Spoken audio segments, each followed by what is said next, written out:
Bismillahirrahmanirrahim. Assalamualaikum warahmatullahi wabarakatuh.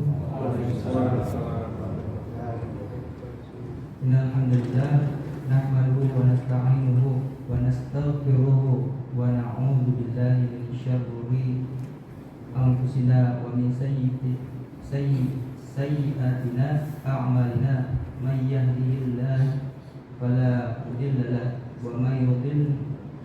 wa may yudlil fala hadiya lahu. Asyhadu an la ilaha illallah wa asyhadu anna Muhammadan abduhu wa rasuluh. Wa bismillah sadri wa yassir li amri wa hlul 'uqdatam min lisani yafqahu qawli. Allahumma shalli ala sayyidina Muhammad wa ala ali sayyidina Muhammad. Asyhadu an la ilaha illallah wa asyhadu anna Muhammadan abduhu wa rasuluh.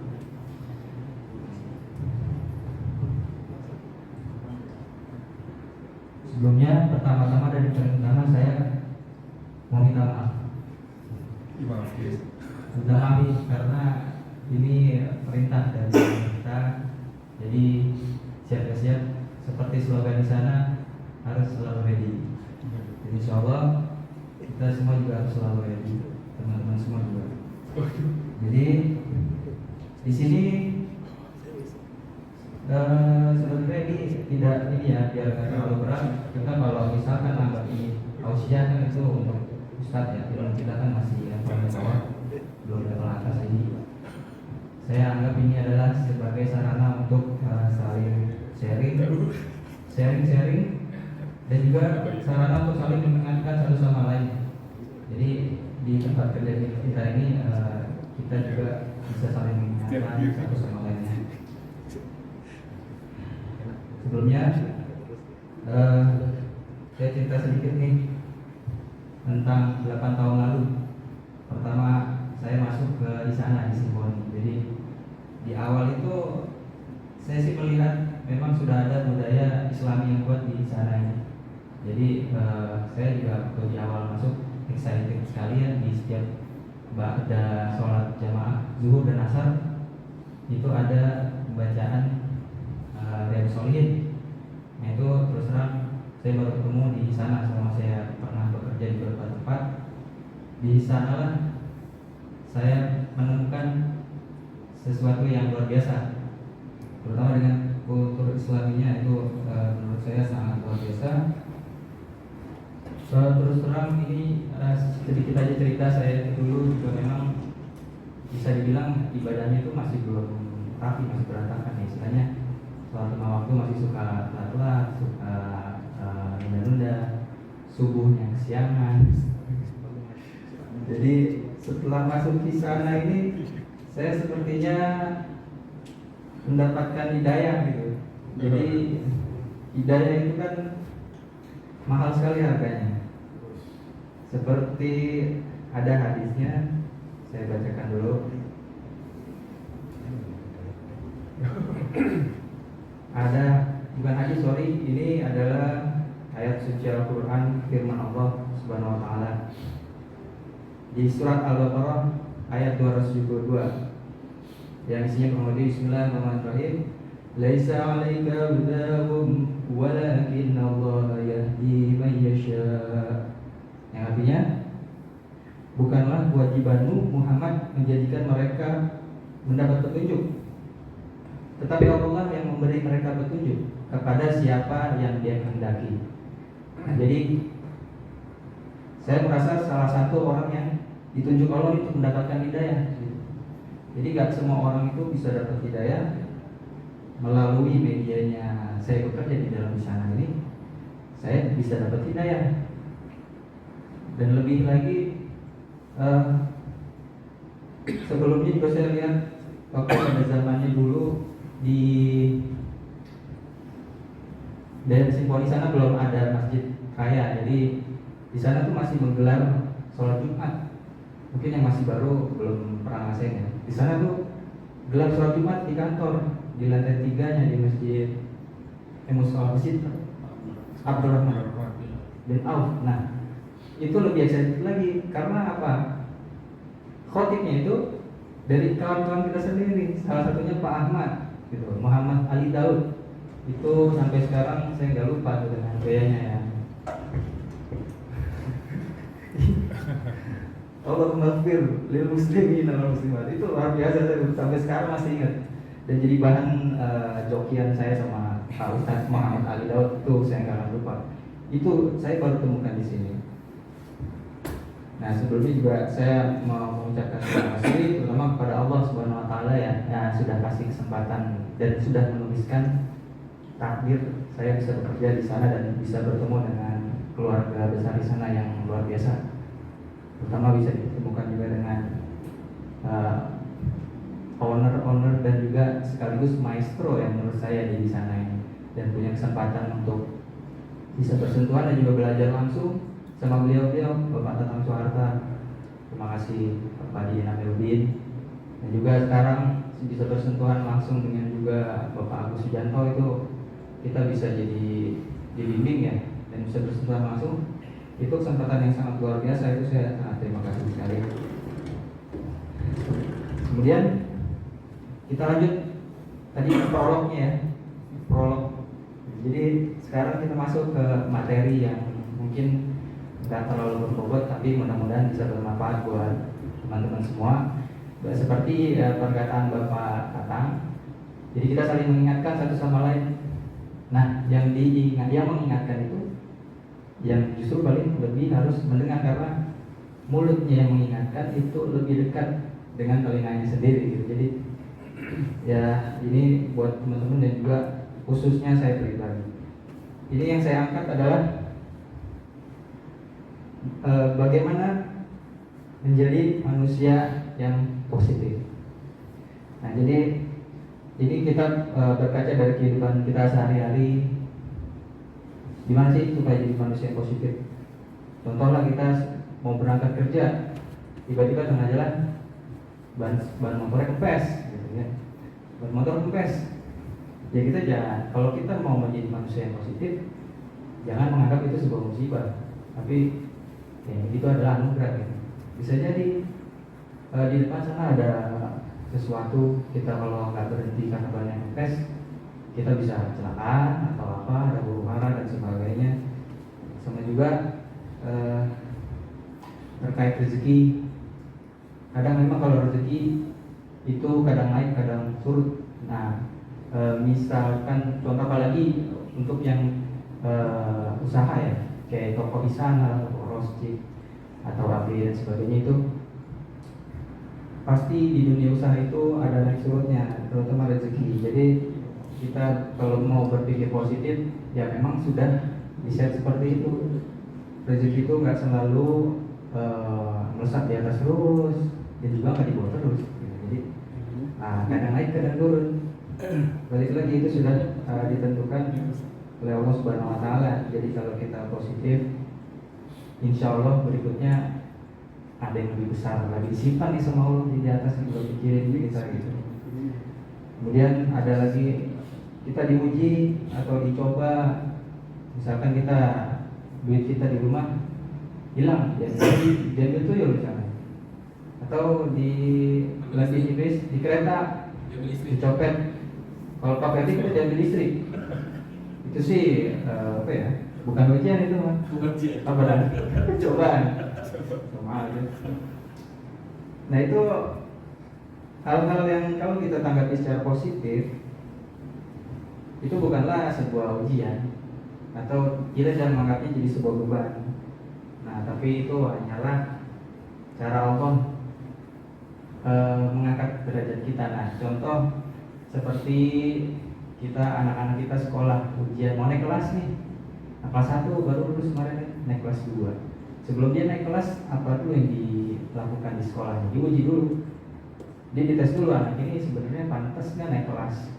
Dia itu diuji dulu. Jadi nggak langsung naik, diuji dulu, kamu itu sanggup, pantas nggak dia angkat derajatnya sama Allah Subhanahu wa taala. Kalau memang kamu bisa berhasil lewat ujiannya, kamu saya naikkan derajatnya. Gitu. Kemudian, nah ini yang masih hangat nih. Ini yang saya berdiri di sini. Ini challenge dari owner kita langsung buat semua karyawan, bukan cuma untuk sekedar kepala divisi, tapi ini untuk semua karyawan. Jadi nanti setelah ini saya akan list daftar namanya dan akan saya share di grup. Jadi teman-teman siap menjadi korban selanjutnya? Salah, bukan? Bukan korban selanjutnya. Tapi objek penelitian. bukan. Tapi teman-teman itu bakal jadi Contoh. bukan, justru punya kesempatan di sini. Nah, ini banyak hal positifnya. Ketika kita punya mindset positif, kita akan bisa menangkap segala sesuatunya itu secara positif. Contoh, ini saya juga biasa di sini cuma baca dari Solid. Coba saya suruh ngomong gini, mana pernah. Tapi karena di sana selalu reading, saya harus reading. Nah, jadi itu ini ya. Itu yang sebenarnya kesempatan buat kita belajar. Satu, belajar benefitnya apa sih? Kita dikasih challenge seperti ini. Satu, kita dipaksa nih untuk lebih mendalami lagi ilmu agama nih. Sedikitnya kita bacalah buku-buku, baca-baca Al-Quran sama arti-artinya. Seenggaknya ada yang nyantol dikit di kepala, atau kita bikin contekan, set di handphone, ya baca aja sini buat jadi bahan gitu. Nah, jadi itu satu, kita dapat ilmu agama, akhirat dapat. Kedua, ini sebenarnya kita lagi dilatih untuk mengupgrade skill.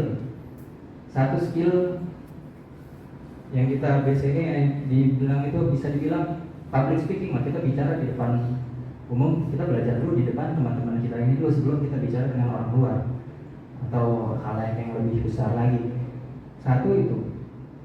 Kedua ya, upgrade skillnya ya. Satu public speaking, kedua apa lagi? Selain public speaking, itu storytelling itu skill nih. Tadi cerita saya sebenarnya saya orangnya nggak suka cerita, saya kalau tahu sih aja di dalam kamar sama istri sama anak.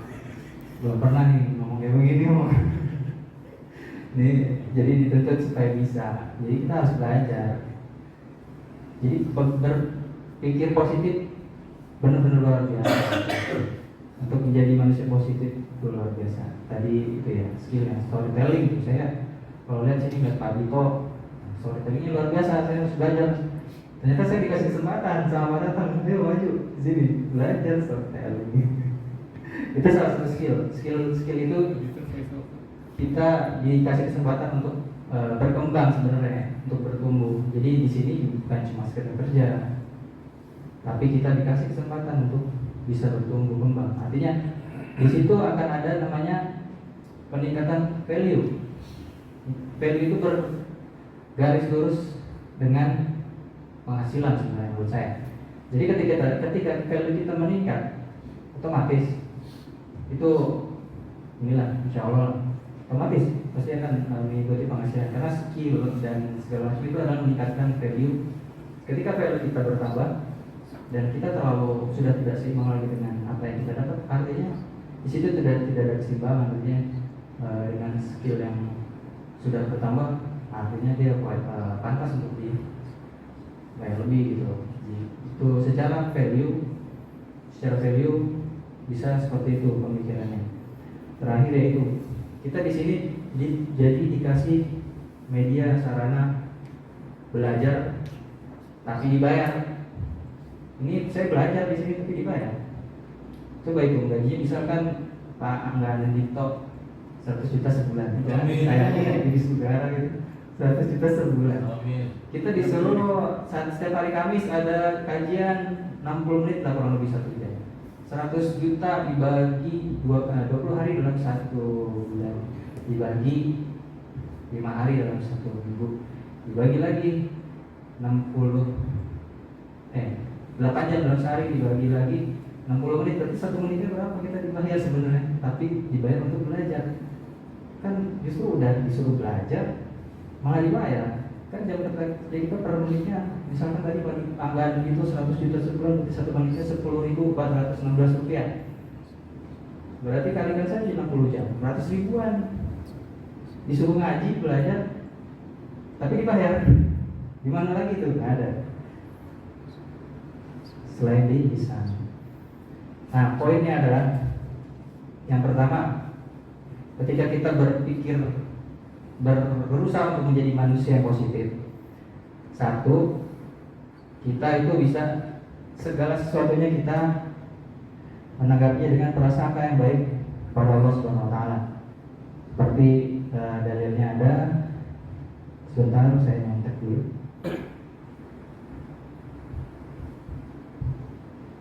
Prasangka baik kepada Allah itu Nabi SAW bersabda, yaqulullahu ta'ala ana inda dhanni abdi bi. Allah Ta'ala berfirman, aku sesuai prasangkaan hambaku. Hadis riwayat Bukhari nomor 7405 dan Muslim nomor 2675. Imam Ahmad meriwayatkan dari Wasilah bin Asqa, dia berkata bahwa Rasulullah SAW bersabda, qala Allah Ta'ala ana inda dhanni abdi bi falyadhunna bi ma syaa. Allah Ta'ala berfirman, aku sesuai prasangkaan hambaku, maka berprasangkalah kepadaku menurut apa yang dikehendakinya. Hadis riwayat Ahmad dan musnadnya nomor 16016 dan Al-Albani menyatakan sahih dalam Sahih Al-Jami nomor 4316. Nah, sini jelas ya. Jadi prasangka baiklah sama Allah, karena Allah sesuai prasangka hambanya. Jadi rugi kalau kita prasangkanya buruk sama Allah. Misalkan Pak Heru, saya mau nambah istri. Prasangkanya Pak Heru, istri saya bakalan dua. Istri saya bakalan dua, salah. Dua. Itu kalau dia sesuai prasangkanya, insya Allah jadi kenyataan. Amin. Amin gak? Amin. Canda. Kan Pak Ferdi juga kan. Gaji saya 100 juta sebulan gitu, kan prasangka baik. Insya Allah kalau kita selalu prasangka baik pada Allah, Allah akan sesuai prasangka. Poin kedua, menjadi manusia positif, kita akan juga menjadi manusia yang selalu berprasangka baik pada makhluk, pada sesama. Seperti dalilnya Quran surat Al-Hujurat ayat 12. Bismillahirrahmanirrahim. Ya ayyuhalladzina amanu ijtanibu katsiran minadh-dhann inna ba'dadh-dhanni ithmun wa la tajassasu wa la yaghtab ba'dukum ba'dha ayuhibbu ahadukum an ya'kula lahma akhihi maytan fakarihtumuh wattaqullaha innallaha tawwabur rahim. Wahai orang-orang beriman, jauhilah banyak dari prasangka. Sungguhnya sebagian prasangka itu dosa, dan janganlah kamu mencari-cari kesalahan orang lain, dan janganlah di antara kamu yang menggunjing sebagian yang lain. Apakah ada di antara kamu yang suka memakan daging saudaranya yang sudah mati? Tentu kamu merasa jijik, dan bertakwalah kepada Allah. Sungguh Allah Maha penerima taubat, Maha penyayang. Jadi prasangka baiklah kepada makhluk. Jadi seperti kita balik lagi mengingat kata-kata dari pertemuan terakhir dari materi yang diberikan oleh Bapak Atam Selatan mengenai bagaimana merubah materi menjadi energi. Jadi kita nih rekan-rekan kita sekantor satu kerja ini, satu rekan ini, itu adalah materi-materi dikumpulkan. Jika kita berprasangka baik, materi-materi itu bisa dan juga ditempatkan di tempat yang tepat. Materi-materi ini bisa menjadi sebuah energi besar. Jadi seperti mirip uranium yang bahasa bagus, uranium ditaruh di reaktor nuklir. Jadi sebuah uranium tidak punya materi biasa, tetapi jika diletakkan di reaktor nuklir menjadi sebuah energi besar. Nah, analoginya, jika kita berprasangka baik kepada rekan-rekan kita, pastikan hubungan kerja kita menjadi lebih baik. Kita bisa bekerja sama dengan baik, bersinergi, menghasilkan energi yang besar, dan sehara itu pasti bisa menghasilkan hal yang luar biasa buat perusahaan ini. Kemudian yang ketiga, jika kita menjadi manusia yang positif, kita pasti menghadapi segala sesuatunya pasti dengan positif, dan pasti meskipun itu sebuah musibah atau sesuatu yang tidak mengenakan, kita jadi selalu bersyukur. Contoh, Motornya Pak Ferdi ada 55 uang 60. Dicuri satu. Alhamdulillah masih ada 59. Ya kan? Jadi musibah itu tetap disyukuri ketika kita menanggapinya dengan mindset yang positif dan kita menjadi manusia yang positif. Pasti kita akan jadi manusia yang selalu bersyukur. Ketika kita bersyukur, pasti kita akan jadi orang yang beruntung. Dalilnya saya belum nyari. Jadi salah satunya orang yang beruntung itu kan orang yang selalu bersyukur. Nah, karena hal-hal positif pasti akan kembali kepada manusia-manusia yang memiliki mindset positif. Jadi kembali lagi kepada dirinya sendiri, hal positif akan datang mengakhirinya gitu. Jadi kita tidak pikirkan yang negatif, positif. Insya Allah jadi malah jadi akan menjadi manusia yang beruntung. Kurang lebihnya poin-poinnya seperti itu yang bisa saya sharingkan dan sampaikan di forum ini. Semoga bisa jadi pelajaran buat khususnya saya sendiri. Jika ada salah kata itu asalnya dari saya pribadi dan yang benar itu datangnya dari Allah Subhanahu wa taala. Terima kasih. Wabillahi taufik wal hidayah. Wassalamualaikum warahmatullahi wabarakatuh. Waalaikumsalam warahmatullahi wabarakatuh.